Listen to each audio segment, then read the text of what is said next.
다 같이 사도신경으로 신앙 고백하도록 하겠습니다. 전능하사 천지를 만드신 하나님 아버지를 내가 믿사오며 그 외아들 우리 주 예수 그리스도를 믿사오니 이는 성령으로 잉태하사 동정녀 마리아에게 나시고 본디오 빌라도에게 고난을 받으사 십자가에 못 박혀 죽으시고 장사한 지 사흘 만에 죽은 자 가운데서 다시 살아나시며 하늘에 오르사 전능하신 하나님 우편에 앉아 계시다가 저리로서 산자와 죽은 자를 심판하러 오시리라.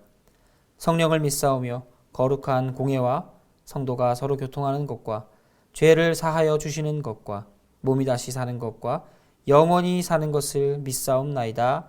아멘.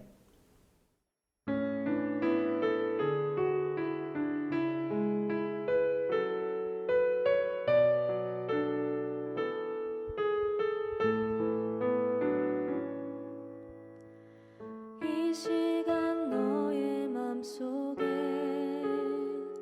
하나님 사랑이 가득하기를 진심으로 기도해 간절히 소망해 하나님 사랑 가득하기를.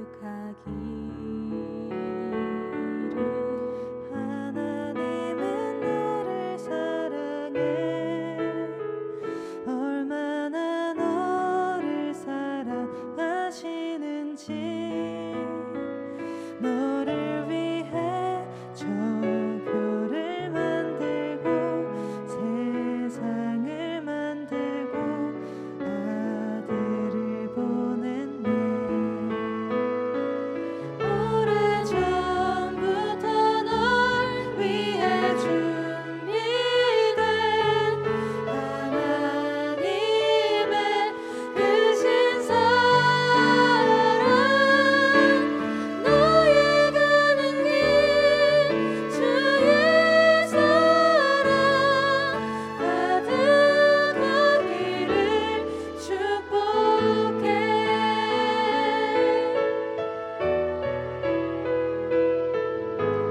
하나님은 너를 사랑해 얼마나 너를 사랑하시는지 너를 위해 저 별을 만들고 세상을 만들고 아들을 보냈네. 오래전부터 널 위해 준비된 하나님의 크신 사랑 너의 가는 길 주의 사랑 가득하기를 축복해.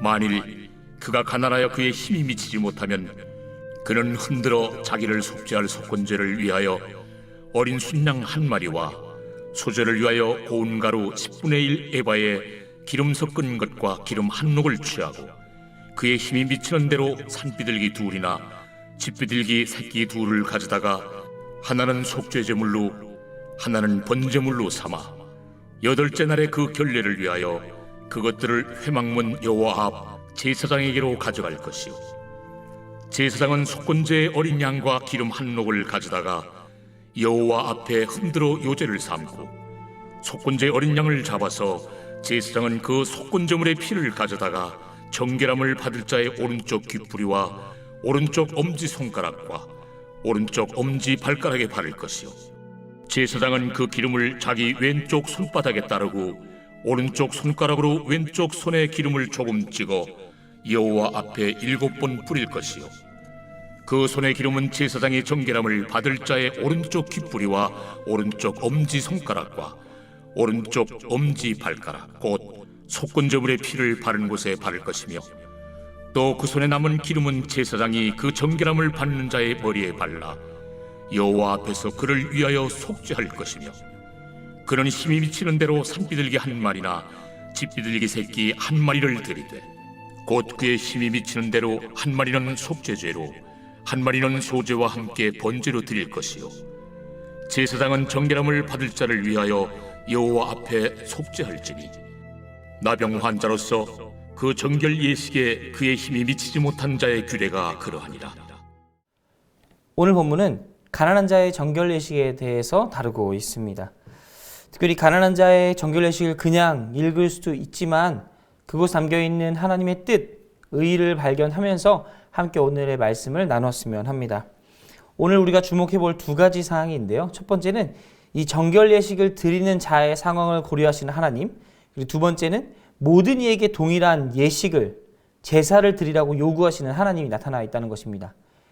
첫 번째로는 하나님께서 모든 사람의 상황을 아시기 때문에 가난한 자들에겐 특별히 그 제사를 드리는 방법을 알려주고 계신 것이고요. 또 다른 하나는 이 사람에게도 또 저 사람에게도 가난하나 부하나 모든 사람에게 동일하게 하나님께 제사를 드리라고 요구하고 계시다는 것을 우리는 발견할 수 있습니다.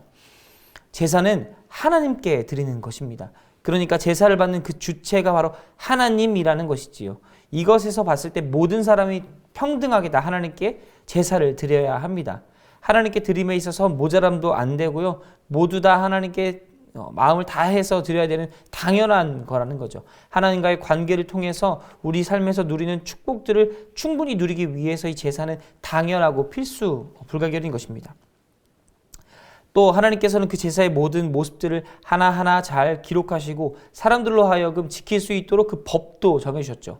이때는 이렇게 제사 드리고 제물은 이렇게 관리하고 이러한 제물들을 드리고 또 제물을 드릴 때에는 이러한 것들은 이렇게 사용하고 피는 어떻게 하고 살은 어떻게 하고 고기는 어떻게 하고 이 모든 것들을 다 정해 주셨다는 거죠.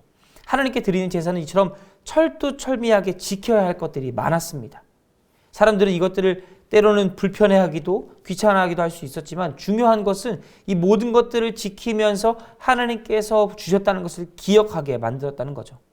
그러니까 제사라는 것이 불편을 할 수도 있지만 때로는 그것들을 통하여서 하나님을 기억한 하나의 장치가 될 수 있다는 것입니다.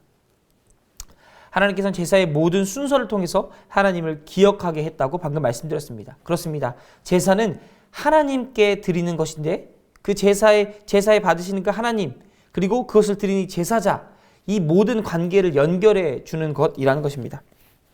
하나님 앞에서는 세상의 기준이나 세상의 법들, 명예, 지위는 아무런 쓸모가 없었습니다. 하나님 앞에서 인간은 모두 동등했고 동일했습니다.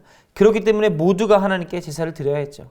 하지만 하나님께서 그 모든 사람의 여건을 아시기 때문에 그 사람들이 드릴 수 있는 제사를 드리도록 명령하셨습니다. 이것이 바로 하나님의 배려인 것이지요. 오늘 본문에 나타난 가난한 자들을 위한 제사가 바로 이 하나님의 배려를 나타낸 것이란 겁니다.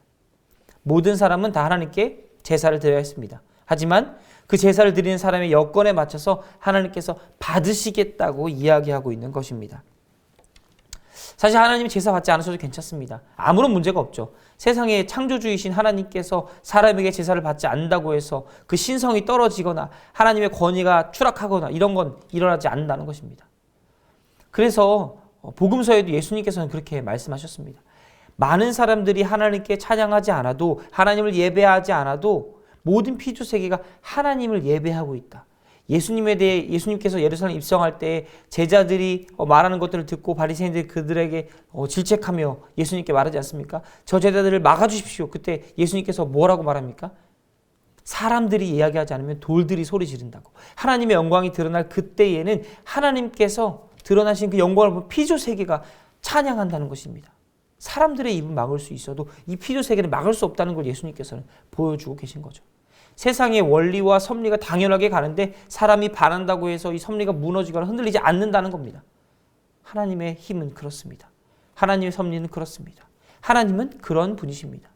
그 어떤 것도 하나님을 막을 수 없습니다. 다만 하나님께서 원하시는 것은 사람들로 하여금 이 자발적인 순종, 하나님께서 지으신 이 피조세계 중에 가장 아름다운 피조물로 창조된 인간, 그리고 인간의 자유의지로 드리는 하나님에 대한 그 제사가 하나님으로 하여금 기쁘게 된다는 것을 오늘 본문은 말해주고 있는 것입니다.